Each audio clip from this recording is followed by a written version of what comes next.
Okay guys, तो जैसे आज हम सेकंड लेसन देखने वाले हैं। सेकंड लेसन का जो लेसन का नाम है वो है क्वाड्रेटिक इक्वेशन।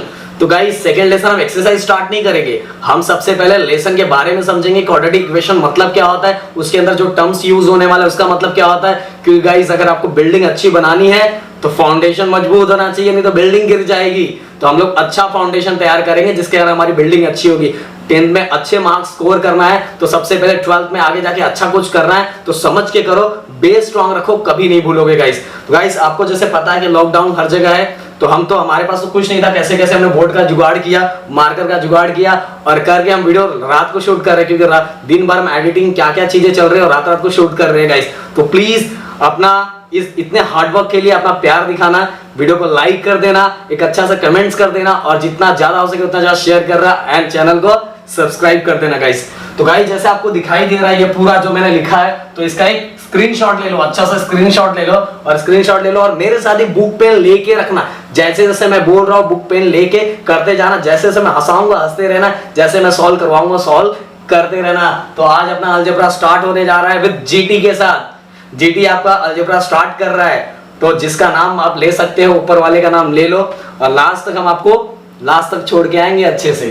ओके, तो क्वाड्रेटिक इक्वेशन कुछ मैंने बनाया यहाँ तैयार किया है। क्वाड्रेटिक इक्वेशन है standard form of quadratic equation. क्या होता है स्टैंडर्ड फॉर्म, मतलब क्वाड्रेटिक इक्वेशन की पहचान क्या है कि देख के बोलेंगे अरे हाँ ये तो यही है, तो मतलब हमें पता चलना चाहिए ये क्वाड्रेटिक इक्वेशन ही है। तो हम उसको पहचानते कैसे हैं वो मैं बताने वाला हूं। अब nature, roots of quadratic equation. Roots जो क्वाड्रेटिक इक्वेशन का जो आंसर आता है, जो फाइनल आंसर आता है, उसका नेचर कैसे फाइंड करते हैं। क्यों नेचर मतलब पॉजिटिव है कि नेगेटिव है कि क्या है, वो चीजें हम कैसे फाइंड करेंगे। तो यहां मैंने कुछ टर्म दिया है, nature of roots of quadratic equation. Nature of roots of quadratic equation, real and unequal roots. Real and unequal, जो नीचे हमारा क्वाड्रेटिक इक्वेशन का जो आंसर आता है उसको हम रियल और अनइक्वल कब बोलेंगे, रियल और अनइक्वल। रियल जैसे +5 क्या है, रियल। -5 क्या है, इमेजिनरी। -5 भाई मैं बोलूंगा मैं आपको -1 करोड़ रुपीस दे रहा हूं तो सच में दे रहा हूं क्या। -5 इमेजिनरी नंबर होता है, -5 या -1 लाख 1 करोड़ ये सब माइनस टर्म आ गया तो इमेजिनरी नंबर है। मैं अगर बोलता मैं आपको 10 रुपए दे रहा हूं, भाई अपने कंडीशन के हिसाब से बता रहा हूं, तो मैं आपको 10 रुपए दे रहा हूं तो ये क्या हो गया, रियल नंबर हो गया। कैसा नंबर हो गया, रियल। तो अगर मुझे मेरा आंसर पॉजिटिव आता है, रूट्स मेरा पॉजिटिव आता है, real and unequal roots, real and unequal roots. Determinants, अगर जो हमारा रूट्स आया हुआ है, रूट्स हम कैसे फाइंड करेंगे, देखो फॉर्मूला ये। डिटरमिनेंट्स कैसे फाइंड करेंगे, ये डिटरमिनेंट्स है equal to formula b² - 4ac, b² - 4ac। अगर ये हमने फाइंड किया और हमारा रूट्स प्लस में आया मतलब ग्रेटर देन 0 है, प्लस में आया मतलब ग्रेटर देन 0। प्लस का आंसर क्या होता है, देखो इसका फॉर्मूला मैंने यहां लिखा है b² - 4ac। मैं बताऊंगा bac क्या है, तो b² - 4ac सबकी मैं वैल्यू पुट करूंगा। वैल्यू पुट करने के बाद अगर आंसर मेरा पॉजिटिव आता है, क्या आता है, पॉजिटिव, तो क्या होगा, ग्रेटर देन 0। और ग्रेटर देन 0 मतलब 1 2 3 ये सब क्या है, पॉजिटिव नंबर। क्या है, पॉजिटिव नंबर। तो हमारा जो रूट्स होगा वो क्या होगा, रियल एंड अनइक्वल। क्या होने वाला है, रियल एंड अनइक्वल।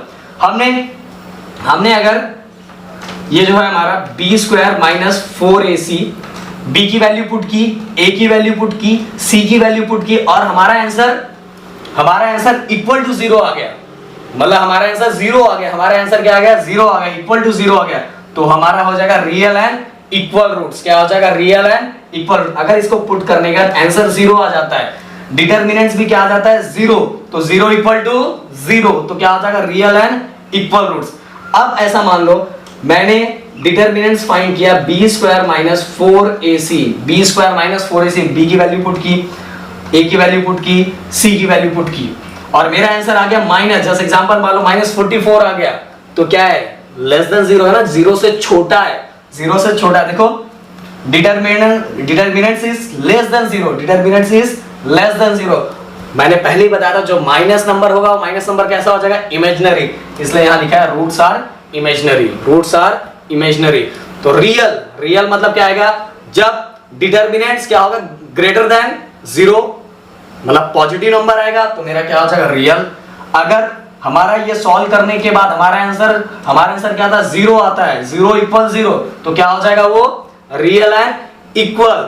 और अगर हमारा ये सॉल्व करने का हमारे आंसर माइनस आ जाता है तो क्या हो जाएगा, roots are imaginary, roots are imaginary. इसको समझ में आ गया। नेचर ऑफ रूट्स कैसे फाइंड करते हैं, नेचर ऑफ रूट्स हम ऐसे फाइंड करते हैं, फॉर्मूला डिटरमिनेंट्स का बी स्क्वायर माइनस 4ac, इसी का हेल्प लेके हम रियल, इक्वल और इमेजिनरी ये तीनों रूट्स फाइंड करते हैं। तो गाइस समझ में आ गया होगा, ध्यान से सुनना, क्योंकि अगर आपको आज पहला लेक्चर अच्छे से समझ में आ गया तो आगे का टॉपिक क्लियर होगा। अब क्वाड्रेटिक इक्वेशन को सॉल्व करने के लिए, जिसके कारण ये रूट्स आएगा, क्वाड्रेटिक इक्वेशन सॉल्व करने के लिए हम तीन मेथड यूज करते हैं। पहला मेथड है फैक्टराइजेशन मेथड। फैक्टराइजेशन से जुड़ा हुआ मेथड आपने 8 में भी सॉल्व किया होगा, 9 में भी सॉल्व किया होगा और अभी भी सॉल्व करवाऊंगा मैं। कंप्लीटिंग स्क्वायर मेथड, यहाँ कंप्लीटिंग मैंने लिखा है, जगह नहीं है, आप लिख लो बुक में, completing square method, completing square method.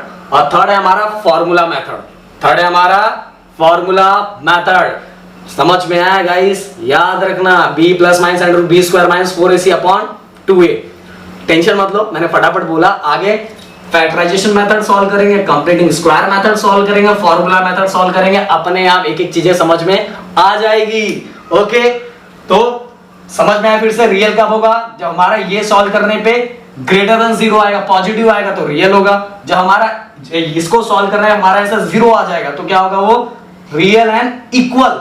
और अगर हमारा इसको सॉल्व करने पे हमारा आंसर क्या आ जाएगा, क्या आना चाहिए, माइनस, तो क्या आ जाएगा, इमेजिनरी, रूट्स आर इमेजिनरी।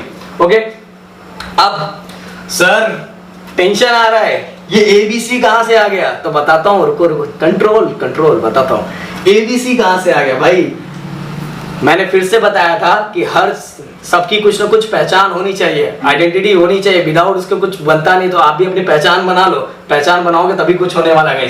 तो standard form of quadratic equation, okay, हमेशा क्वाड्रेटिक इक्वेशन ऐसे ही लिखा रहना चाहिए, ax square plus bx plus c equal to 0।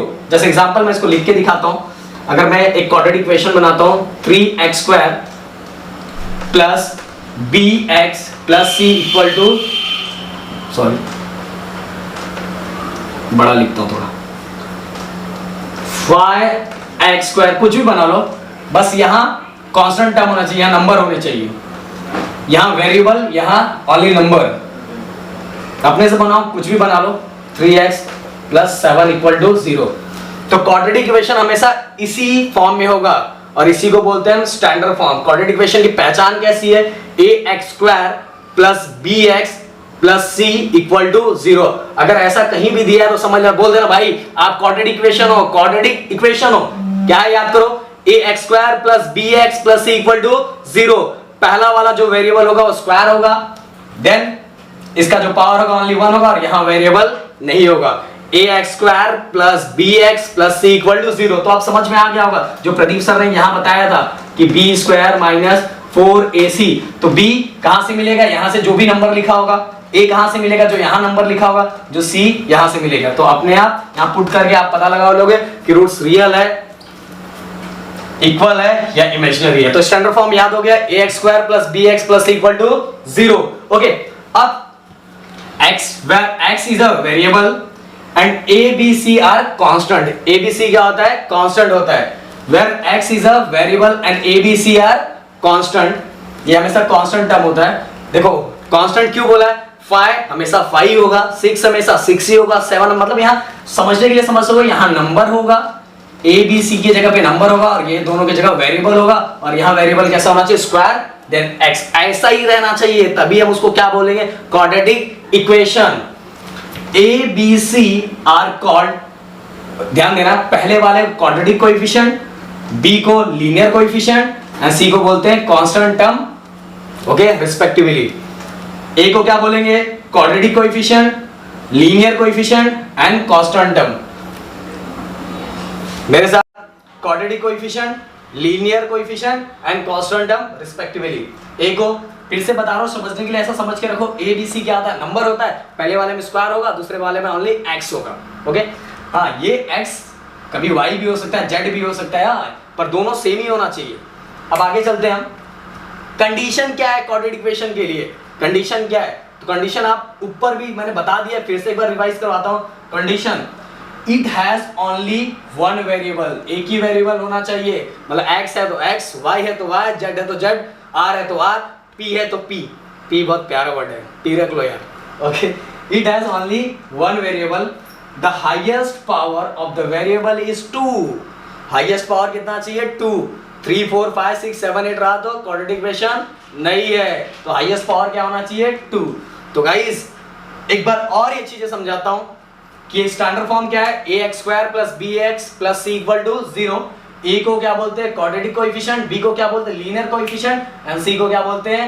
Constant term. और कंडीशन क्या है?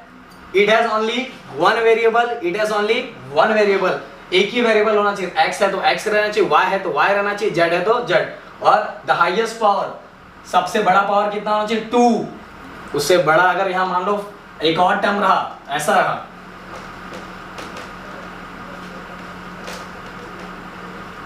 अगर समझ लो आगे वाला टर्म, अगर सबसे बड़ा 3 रहा तो क्वाड्रेटिक इक्वेशन नहीं है। तो गाइस समझ में आ गया होगा। कितना टाइम बचा हुआ है अभी बताओगे आप मुझे? 3 मिनट और बचा। तो गाइस एक बार और बोल देता हूँ, क्योंकि देखो मैं सामने यहाँ कंडीशन कैसा हो गया कि कैमरा सामने है, कुछ पता नहीं चल रहा है, और मेमोरी कार्ड भी अभी उतना है, किसी के पास मेमोरी कार्ड तो भाई भेज दो, क्योंकि अपने पास स्टोर करने के बाद स्टोर करने के लिए भी कुछ नहीं है, जो खाली वाली उसी में स्टोर कर रहे हैं। तो चलो, तो गाइज क्वाड्रेटिक इक्वेशन का स्टैंडर्ड फॉर्म आपको पता चल चुका है। स्टैंडर्ड फॉर्म क्या होता है? ax² + bx + c = बोलो 0। ऐसा ही होना चाहिए, ax² + bx + c = 0। And roots of quadratic equation, nature of roots of quadratic equation कैसे फाइंड करोगे? तो रियल नेचर कैसा होता है? रियल होता है, या तो इमेजिनरी होता है, या तो कैसा होता है? इक्वल। रियल कब होगा? If determinants determinants is greater than 0, determinants less than 0 और determinants equal to 0। अगर equal to 0 है तो इक्वल रूट्स, less than 0 है तो इमेजिनरी, और greater than 0 है तो real. Positive real, negative imaginary, equal क्या होगा? इक्वल। ओके, स्टैंडर्ड फॉर्म क्या है? ax² + bx + c, और फिर इसके वेरिएबल एक ही होना चाहिए, और ये सब क्या है? कांस्टेंट टर्म है। ABC क्या है? कांस्टेंट टर्म है। ABC are called quadratic coefficient, B को linear coefficient and constant term respectively. और कंडीशन क्या है? It has only one variable, एक ही वेरिएबल होना चाहिए। The highest power of variable is 2। 2 से ज्यादा नहीं चलेगा, 2 से ज्यादा बड़ा है तो उसको क्वाड्रेटिक इक्वेशन नहीं बोलते। तो गाइस आज मैंने बस इस लेसन का बेसिक बताया हुआ है, और ये आपको समझना बहुत जरूरी है। कोई नहीं बताएगा गाइस, सब एक्सरसाइज स्टार्ट करेंगे तो, पर ये आपको पता ही नहीं चलता कि ए को क्या बोलते हैं, बी को क्या बोलते हैं, सी को क्या बोलते हैं, तो आप बस रट्टा मारते रहते, तो अच्छे से समझ में नहीं आता। तो गाइस मैंने आपके लिए इतना सारा चीज रेडी किया है, तो एक बार स्क्रीनशॉट ले लो, अच्छा सा मस्त वाला, एकदम भारी वाला।